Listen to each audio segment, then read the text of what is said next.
नमस्कार दोस्तों। आज मैं जिस म्यूचुअल फंड के बारे में बात करने जा रहा हूं उसका नाम है Motilal Oswal Nifty India defence index fund. और ये एक ऐसा एनएफओ था, जब ये लॉन्च हुआ है तब से लेके अभी तक इसने अपने निवेशकों को बना करके दिए हैं -17% के रिटर्न्स। जी हाँ दोस्तों, आपने बिल्कुल सही सुना। ये एनएफओ देखिए, जब लॉन्च हुआ था ये अपने टाइम पे बहुत ही पॉपुलर एनएफओ था और इसके पीछे का रीजन था जो उसका पीयर कॉम्पिटिटर था एचडीएफसी डिफेंस इंडेक्स फंड, जो कि आज से करीबन 1.5 साल पहले लॉन्च हुआ था और उसने एक ही साल में अपने निवेशकों के पैसे को डबल कर दिया था। और ये सेम थीमेटिक फंड था जो कि डिफेंस सेक्टर को फॉलो कर रहा था और आज की डेट में ये माइनस में 17% के रिटर्न्स, मतलब नेगेटिव में 17% ये बना करके दिया है। देखिए दोस्तों, आज की इस वीडियो में मैं 3 ऐसी मेन पॉइंट्स के बारे में बात करूंगा जिसकी वजह से ये फंड इतने नेगेटिव रिटर्न दिए जा रहा है। साथ ही साथ मैं ये भी बात करूंगा कि आने वाले टाइम में इसका भविष्य कैसा होने वाला है और जो निवेशक इसके अंदर निवेश कर चुके हैं क्या उन्हें इसमें बना रहना चाहिए या फिर इससे एग्जिट कर लेना चाहिए। तो दोस्तों, अगर आप पहली बार इस चैनल पर हैं, पहली बार इस वीडियो को देख रहे हैं, तो प्लीज चैनल को सब्सक्राइब करना, वीडियो को लाइक जरूर करना। तो चलिए दोस्तों, शुरू करते हैं आज की इस वीडियो को। जो पहला रीजन है इस फंड के नीचे जाने का, जो मुझे लगता है वो है कि ये केवल और केवल 16 स्टॉक्स में अपनी इन्वेस्टमेंट करता है। हालांकि डिफेंस जो कंपनीज हैं वो केवल 30 या 35 कंपनीज हैं स्टॉक मार्केट में लिस्टेड, बट उनमें से केवल 16 स्टॉक्स में ये पैसा लगाता है। मैंने साइड में ये 10 कंपनीज, टॉप 10 कंपनीज आपको दिखाई हैं, आप चेक कर लेना। इनमें से अगर आप 1.5 साल का, मतलब 1 से 1.5 साल का अगर आप इनका रिटर्न देखेंगे तो आप ये जानेंगे कि इन सभी कंपनीज ने ऑलमोस्ट अपने निवेशकों के पैसे को डबल कर दिया था। और ये जो फंड है ये लॉन्च हुआ था 17 जून 2024 को। और अगर आप थोड़ा सा भी ध्यान से समझेंगे इस चीज को तो ये सारे के सारे स्टॉक उस टाइम पर ऑल टाइम हाई पर ट्रेड कर रहे थे। अगर स्टॉक मार्केट की थोड़ी भी नॉलेज अगर किसी को है तो वो ऑटोमेटिकली समझ जाएगा कि अगर कोई भी स्टॉक या फिर कोई भी फंड, कोई भी कंपनी अगर ऑल टाइम हाई पर ट्रेड कर रही है, इवन अगर मैं मार्केट की भी बात करूं, ऑल टाइम हाई पर अगर वो ट्रेड कर रही है तो ऑब्वियस सी बात होती है कि वो वहां से एक डाउनफॉल जरूर दिखाएगी, जो कि ये सभी स्टॉक्स दिखा रहे हैं, जिसकी वजह से ये फंड आज की डेट में माइनस में 17% के रिटर्न दे रहा है।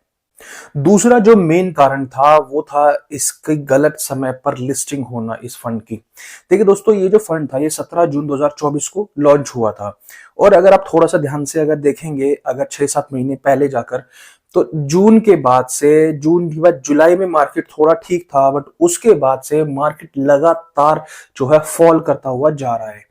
मतलब ऑलमोस्ट 6 महीने हो गए हैं और मार्केट लगातार फॉल कर रहा है। अगर किसी दिन अगर 200 पॉइंट की अगर रैली दे देता है तो अगले ही दिन वो माइनस में 100 पॉइंट नीचे खुलता है।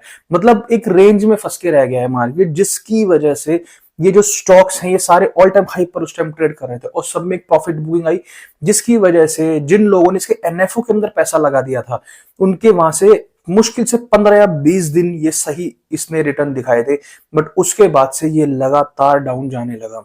इसीलिए मैं आपको बताता हूं कि एक म्यूचुअल फंड अच्छा हो वो अलग बात है, बट उसके अंदर सही समय पर इन्वेस्टमेंट करना वो दूसरी बात होती है। तो इन दोनों को आपको क्लब करके हमेशा चलना चाहिए। जिस टाइम पर ये फंड लॉन्च हुआ था मार्केट ऑल टाइम हाई पर थी, किसी भी एनएफओ में अगर आप उस टाइम पर पैसा लगाते तो वो आज की डेट में नेगेटिव में ही रिटर्न देता। बट क्योंकि ये एक थीमेटिक फंड है और थीमेटिक फंड एक रेंज बाउंड जो है एक कंपनीज में पैसा लगा देता है, एक रेंज बाउंड एक मार्केट में पैसा लगा देता है, जिसकी वजह से ये रिटर्न्स काफी ज्यादा नेगेटिव में शो कर रहा है। तीसरा जो मेन रीजन है निवेशकों को नेगेटिव में रिटर्न्स मिलने का, वो खुद निवेशक ही है। अब आप यहां पर थोड़ा कंफ्यूज होंगे कि इसमें निवेशकों की क्या गलती है।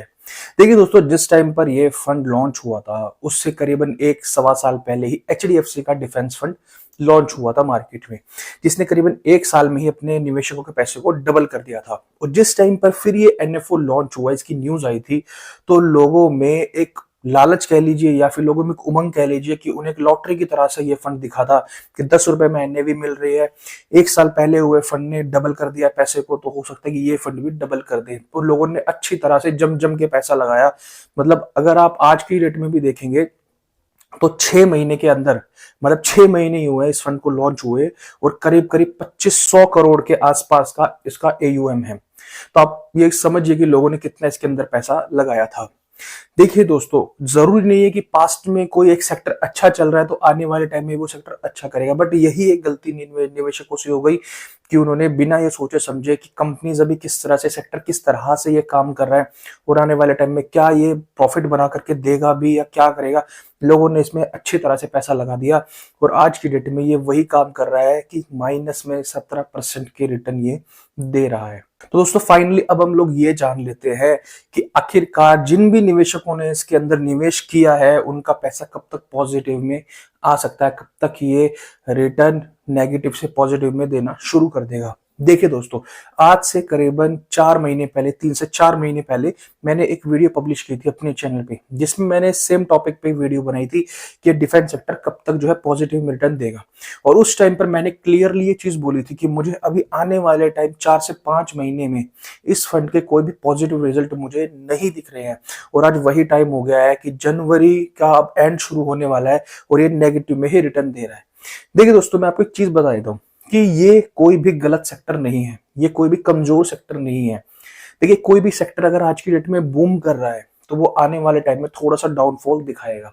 अब जिन लोगों ने स्टार्टिंग फेज में ही निवेश किया होगा, जैसे एचडीएफसी में जिन्होंने निवेश किया होगा और उसके बाद जो डिफेंस की न्यूज आई थी कि सरकार जो है काफी ज्यादा पैसा इसमें लगा रही थी, तो सारे ही सेक्टर सारे जो कंपनीज थे वो बहुत तेजी से भागी थी और पैसा डबल कर दिया था। ऑलमोस्ट सभी जो स्टॉक्स थे वो डबल हो गए थे अपने प्राइस से। बट उसके बाद एक टाइम आता है जब वहां से करेक्शन आना लाजमी है किसी भी स्टॉक में, किसी भी फंड में, और वही सेम इस मोतीलाल ओसवाल के डिफेंस फंड के साथ हो रहा है। देखिए दोस्तों, ना तो ये कोई गलत सेक्टर है, जो गवर्नमेंट है उसका भी काफी अच्छा एक्सपोजर है, मतलब कि इसके अंदर 2024 के बजट में काफी अच्छा निवेश के बारे में गवर्नमेंट ने इसके अंदर बताया है। बात सिर्फ ये है कि इस टाइम पर ये फंड नेगेटिव रिटर्न इसलिए दे रहा है क्योंकि ओवरऑल जो पूरी की पूरी ग्लोबली जो मार्केट है, जो इंडियन जो मार्केट है, वो इस टाइम पे डाउनफॉल का सामना कर रही है। और ऐसा कभी भी नहीं हो सकता कि ओवरऑल मार्केट अगर डाउनफॉल का सामना करे तो एक पर्टिकुलर सेगमेंट या फिर कुछ अलग से कंपनीज जो है अलग से उससे हट के भागेंगी। कुछ कंपनीज हो सकती हैं, कुछ सेक्टर हो सकते हैं, बट ऑलमोस्ट जब मार्केट ही करेक्शन जोन में है तो ये फंड उसमें क्या करेगा। इसमें ना किसी फंड मैनेजर की गलती है, ना किसी स्टॉक की गलती है। जब पूरी मार्केट ही डाउन है तो ये फंड अलग से क्या करेगा। मैंने अपनी उस लास्ट वीडियो में भी आपको यही बात बताई थी कि हमें अभी कम से कम बजट तक का वेट करना चाहिए, क्योंकि बजट आएगा, बजट में डिफेंस सेक्टर को लेके अगर कोई गलत न्यूज नहीं आई या फिर कोई न्यूट्रल न्यूज भी अगर आई तो ये फंड जोरदार तेजी से अगेन भागेगा। आप ये चीज बिल्कुल ध्यान से समझिएगा, क्योंकि 2024 के बजट में काफी अच्छा जो है गवर्नमेंट ने इसके अंदर जो है इन्वेस्टमेंट किया था। तो 2025 का अब जो बजट आने वाला है, अगर उसके अंदर कोई न्यूट्रल न्यूज भी इसके लिए आ जाती है तो भी ये सेक्टर बहुत ही अच्छी तरह से भागेगा। देखिए दोस्तों, जिन लोगों ने इसके एनएफओ में निवेश किया था उनका तो जैसे कि मैंने बताया कि ऑलमोस्ट 20% के आसपास जो है नेगेटिव रिटर्न चल रहा है। अब देखिए दोस्तों, यहाँ पर आपके दो ऑप्शन है। पहला तो ये कि आप उस नेगेटिव रिटर्न को ले, मतलब लॉस में पैसे को ले और बाहर हो जाए। दूसरा ये कि आप लोगों ने अगर निवेश किया है, नेगेटिव रिटर्न दिया है, और आपने अगर ये सोचा होगा इन्वेस्टमेंट करते टाइम कि ये एक थीमेटिक फंड है और म्यूचुअल फंड एक ऐसी चीज है कि हो सकता है कि वहां पर कुछ टाइम तक आपको नेगेटिव रिटर्न्स भी दिख सकते हैं। अगर आपने इन सब चीजों को ध्यान में रखकर इसके अंदर निवेश किया है तो आपको डरने की बिल्कुल भी जरूरत नहीं है। जितनी तेजी से नेगेटिव रिटर्न दे रहा है, आप यकीन मानिए उतनी ही तेजी से दौड़ेगा और उतनी ही तेजी से ये आपको रिटर्न बना करके देगा। ना आपने किसी गलत फंड के अंदर पैसा लगाया है, ना किसी गलत कंपनीज के अंदर इस फंड ने पैसा लगाया है। आप ये चीज समझिए, ग्लोबल मार्केट डाउन है, इंडियन स्टॉक मार्केट डाउन है, तो अलग से सेक्टर नहीं भाग सकता है। आप किसी भी भ्रम में मत पड़िए, किसी भी गलत न्यूज में मत पड़िए। जो चीज है मैं वो क्लियरली आपको बता रहा हूं। आपको एटलीस्ट जो है बजट तक का वेट करना है। बजट के बाद आप देखिएगा ये सेक्टर बहुत ही अच्छी तरह से भागेगा। बाकी फंड आपका है, इन्वेस्टमेंट आपकी है, आपको जैसे आपको सही लगे आप वो डिसीजन ले सकते हैं। ये मेरा पर्सनल व्यू है इस फंड को लेकर। आई होप मेरा मैसेज आपको बहुत क्लियर पहुंचा होगा। अगर आपको वीडियो थोड़ी वैल्यूएबल लगी है तो प्लीज सब्सक्राइब करना, वीडियो को लाइक जरूर करना। Thank you so much, have a nice day.